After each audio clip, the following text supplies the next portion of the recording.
Kozhikode Samoothiri higher secondary സ്കൂളിലെ ജീവനക്കാർക്ക് നേരെയുണ്ടായ അതിക്രമത്തിൽ 2 പേർക്കെതിരെ കേസ്. കോഴിക്കോട് പുതിയപാലം സ്വദേശികളായ റദുൽ, അക്ഷയ് എന്നിവർക്കെതിരെയാണ് കേസെടുത്തത്. ഇംതിയാസ് കരീം വിവരങ്ങളുമായി ചേരുന്നു. ഇംതിയാസ്, വിശദാംശങ്ങൾ എന്താണ്?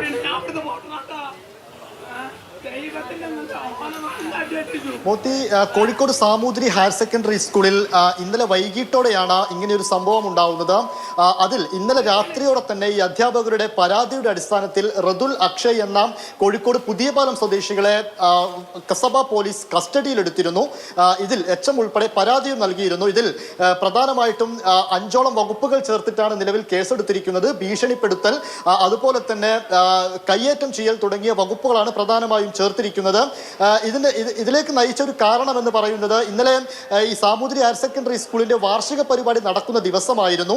ഇതിനിടയിൽ വൈകിട്ട് ഒരു 5:30യോടെയാണ് പുറത്തു നിന്നുള്ള 2 പേർ ഈ സ്കൂൾ കോമ്പൗണ്ടിലേക്ക് പ്രവേശിക്കുന്നത്. അത് ശ്രദ്ധയിൽപ്പെട്ട അവിടുത്തെ ജീവനക്കാരും മറ്റ് അധ്യാപകരും എല്ലാം ചേർന്ന് ഇവരോട് പുറത്തിറങ്ങാൻ ആവശ്യപ്പെടുന്നു. പക്ഷേ ഇവർ പുറത്തിറങ്ങാൻ കൂട്ടാക്കുന്നില്ല. അത് വാക്കുതർക്കമാവുന്നു. ആ വാക്കുതർക്കം പിന്നീട് വലിയ കയ്യാങ്കളിയിലേക്ക് പോകുന്നതായിരുന്നു സാഹചര്യം. ഇതിൽ 3ഓളം ആളുകൾക്ക്, അതായത് PTA പ്രസിഡന്റായിട്ടുള്ള വിജയൻ, അതുപോലെ തന്നെ ഓഫീസ് പ്രതിനിധിയായിട്ട് ഒരു സഞ്ജു, അതുപോലെ തന്നെ അവിടുത്തെ സുരക്ഷാ ജീവനക്കാരനായിട്ടുള്ള ചന്ദ്രൻ, ഇവർക്ക് 3 പേർക്കും ഇതിൽ പരിക്കേൽക്കുകയും ചെയ്തിരുന്നു. ഇവരെ ഇന്നലെ കോഴിക്കോട് ബീച്ച് ആശുപത്രിയിൽ ചികിത്സ തേടുകയും ചെയ്തു.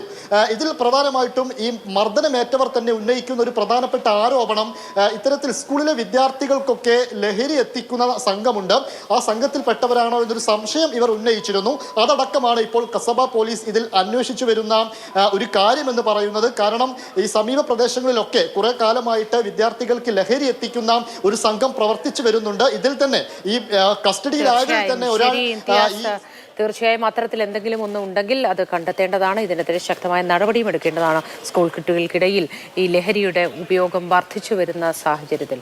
ഇംതിയാസ് കരീമാണ് വിവരങ്ങൾ നൽകിയത്.